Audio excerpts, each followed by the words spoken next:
années. Le chemin est toujours là. À la fin du chemin, il y avait un puits qui était l'emploi.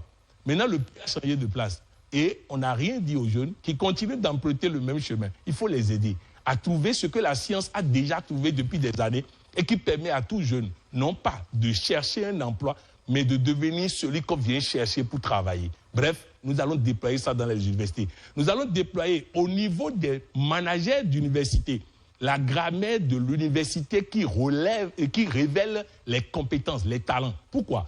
Vous savez, l'Africain a un CV caché. Quand vous allez dans les institutions internationales, vous trouvez des Africains. Ce n'est pas les diplômes qui leur ont permis d'être compétents. C'est le CV caché, la souffrance, la galère, les difficultés, les marches, les difficultés, aller à l'université. Tout ça là a construit de la résilience.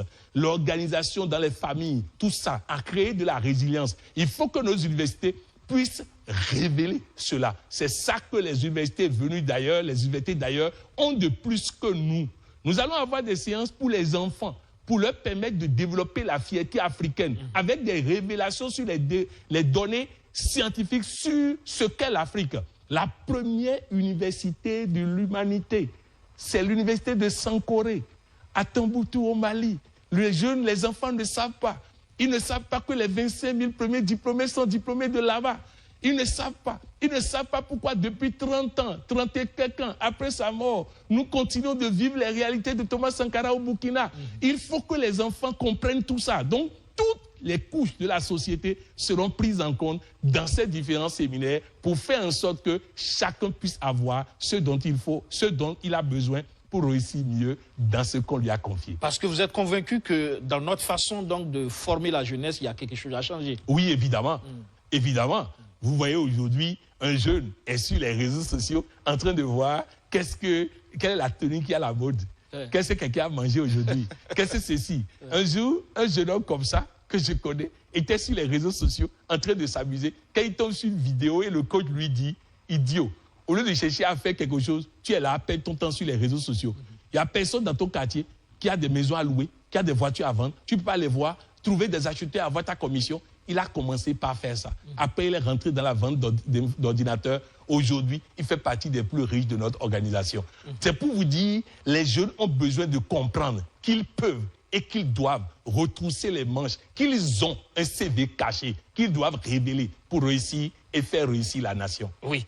Et l'un de vos thèmes favoris, c'est bien sûr l'art de gouverner. Alors, qu'est-ce qui distingue selon vous celui qui occupe un poste de celui qui sait vraiment gouverner? Il y a une différence entre les deux. Et je vais le dire autrement. Il y a une différence entre l'expert et le dirigeant. Vous savez, on nomme un dirigeant parce qu'il était un bon expert. Mais on a oublié de lui dire qu'il doit tuer l'expert en lui pour devenir dirigeant. Tant que tu n'es pas capable de couper ton téléphone du matin jusqu'au soir sans que ton entreprise n'est pas en difficulté, tu es expert, tu fais les choses toi-même. Alors qu'en tant que dirigeant, on ne te demande pas de faire les choses toi-même, on te demande d'amener les gens à faire. L'expert fait lui-même, le dirigeant amène les gens à faire. Si vous réussissez à passer de expert à dirigeant, non seulement l'équipe, l'entreprise peut fonctionner sans vous, mais après votre décès, ça peut continuer par produire de la richesse à votre descendance. Le colonel Sanders n'est plus de ce monde, mais que les KFC continuent de nourrir ses enfants jusqu'à aujourd'hui. C'est ce que nous devons viser. Et il y a plein d'activités qui sont prévues pour ça, notamment le séminaire que nous animons, notamment le séminaire que nous avons animé hier à la maison de l'entreprise sur l'art de diriger, qui a permis aux décideurs, aux chefs d'entreprise qui étaient là, de maîtriser l'art de diriger. Oui, autrement, diriger, c'est avoir du leadership. C'est avoir la capacité d'amener les gens à faire ce qu'ils n'ont pas envie de faire et à le faire avec plaisir. Est-ce que l'expertise est incompatible avec cela? L'expertise n'est pas incompatible, mais l'expertise n'est pas ce qui est demandé. Je donne l'exemple de ce que l'expertise peut détruire dans un dirigeant. Un dirigeant qui était très bon en élaboration de discours, lorsqu'il devient dirigeant, il va passer beaucoup de temps à vouloir écrire lui-même son discours. Oui. Ce temps qu'il utilise à écrire le discours est du temps perdu pour décider. Résultat, il y a des décisions qui ne sont pas prises. L'entreprise est en train de couler pendant que lui, il élabore les meilleurs discours. Et généralement, l'expert, il n'a pas confiance en vérité à ses collaborateurs. C'est pourquoi il doit cesser d'être expert pour pouvoir avoir confiance en ses collaborateurs, déléguer ce qu'il faut déléguer et occuper la seule fonction qui lui revient, décider. Voilà. Et comme on le disait tout à l'heure, votre séjour justement à Ouagadougou prépare ce grand rendez-vous, le sommet mondial du développement humain intégral qui se tiendra donc dans la capitale burkinabé en novembre prochain. De quoi s'agit-il exactement? Le tenir au Burkina Faso, c'est un symbole. Oui. En fait, il faut que les efforts qui ont été faits jusqu'à présent soient révélés. Il faut que le monde entier sache qu'on peut tenir un sommet à Ouagadougou. Il faut que le monde entier sache que ce pays est debout. Il faut que le monde entier sache qu'on fonctionne normalement ici à Ouagadougou. Vous savez, beaucoup, même à côté, j'étais à Ouagadougou une fois, j'ai demandé à quelqu'un de me rejoindre ici. La question qu'il m'a posée, c'est est-ce qu'il peut y avoir des supermarchés à Ouagadougou? Il ne sait pas. Ah oui. Et voilà pourquoi nous voulons que le monde entier sache que c'est un pays résilient, c'est un pays debout. Bref, c'est la motivation personnelle qui m'a amené à convaincre les décideurs pour que nous puissions amener ce sommet ici. Mais qu'est-ce qui va se passer? Il va se passer qu'au cours de ce sommet, il y aura un brassage entre ceux qui ont utilisé ces révélations, ces connaissances, ces découvertes scientifiques depuis des années et qui peuvent démontrer cela de façon opérationnelle et ceux qui ont besoin de les acquérir. La population sera mobilisée pour venir entendre de ceux qui ont pratiqué, qui ont le témoignage, ces témoignages qu'ils ont à pratiquer et qu'on peut vérifier. Mais en dehors de ça, nous aurons des rencontres. Nous allons permettre à ceux qui viennent de l'extérieur de découvrir le Burkina, d'aller ici, de visiter ceci, de faire ceci. Nous allons permettre à ceux qui sont dedans de savoir aussi combien ils sont appréciés, reconnus, importants aux yeux de ceux qui sont à l'extérieur. Bref, c'est un brassage. Il y aura de la culture, évidemment, il y aura de la découverte, il y aura un brassage, il y aura la fête. On va faire la fête pour montrer que ce pays est debout. Un pays debout, en tout cas, c'est un rendez-vous qui s'annonce promoteur, justement. Alors, venons-en à votre masterclass, la grammaire de l'argent. Pourquoi vous parlez de grammaire de l'argent, de grammaire justement à propos de l'argent? Qu'est-ce que la plupart des gens n'ont jamais appris à ce propos? En fait, je voudrais déjà préciser à ce niveau que tout ce que je fais ici n'est pas seulement pour les institutions, ne pas seulement pour les entreprises.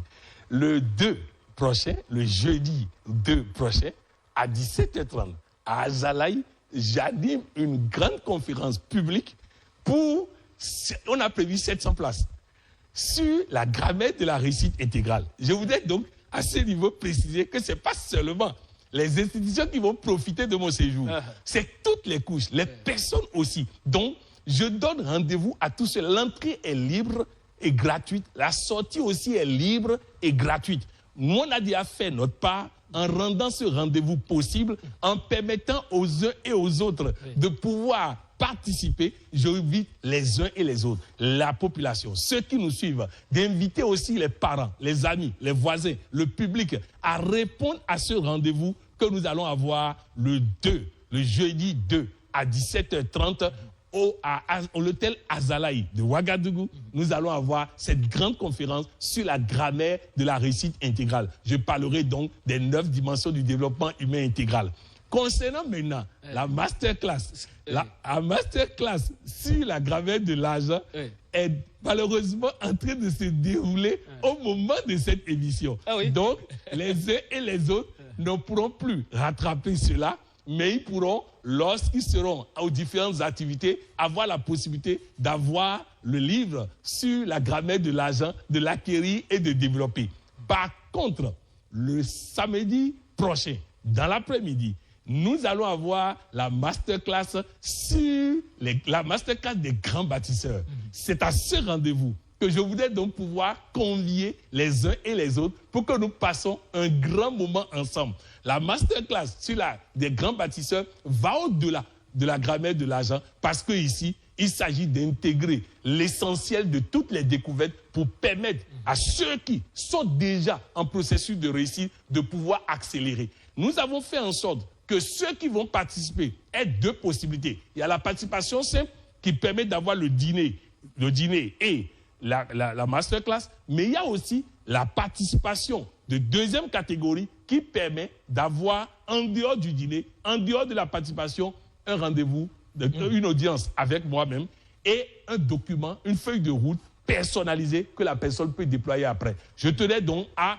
préciser ces choses puisque la masterclass sur l'argent serait déjà en train de se dérouler et en train de finir au moment où nous allons avoir cette émission. Et ce qu'il faut retenir que l'argent a une grammaire. L'argent a une grammaire. Oui. La réussite professionnelle a une grammaire. Les grands bâtisseurs ont leur grammaire. Oui. La direction, être dirigeant a une grammaire. Il y a une grammaire pour réussir dans tous les domaines de la vie. Voilà. Vous dites, beaucoup poursuivent l'argent pour être admirés. Les sages apprennent à la gouverner pour être libres. Qu'est-ce que cela signifie concrètement? Ah oui, ça signifie que les sages, eux, ils ont la graveur de l'argent. Et que les autres n'ont pas la graveur de l'argent. C'est pourquoi vous allez voir que le plus riche de votre quartier n'est pas celui qui a la grosse voiture. C'est le monsieur qui passe simplement, que vous pensez être un pauvre, c'est lui le riche. Ah oui. Si vous regardez bien, celui qui n'a pas de dette et qui a un compte bancaire garni et qui réussit sa vie, c'est celui que vous voyez qui passe inaperçu, c'est lui le vrai riche. Par contre, nous avons l'habitude de penser que c'est celui qui a une grosse voiture, que c'est celui qui fait ceci. En fait, les sages maîtrisent la grammaire de l'argent.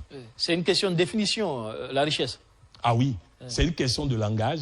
C'est une question non seulement de définition, de langage. C'est comme le français. S'il était venu ici en train de faire des fautes en français, qui va croire que j'étais un enseignant-chercheur.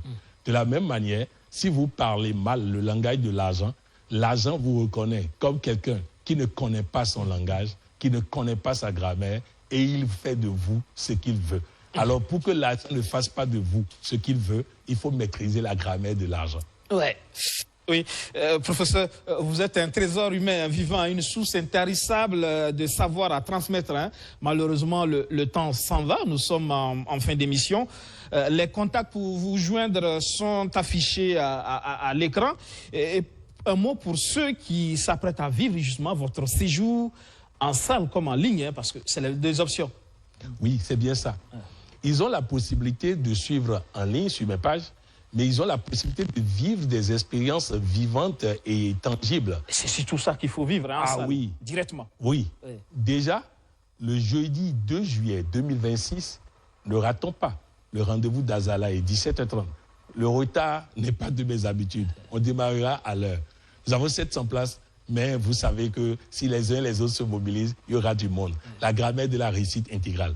Ensuite, nous avons Bobo Dioulasso, le 10. Nous serons à Bobo Dioulasso le 10 juillet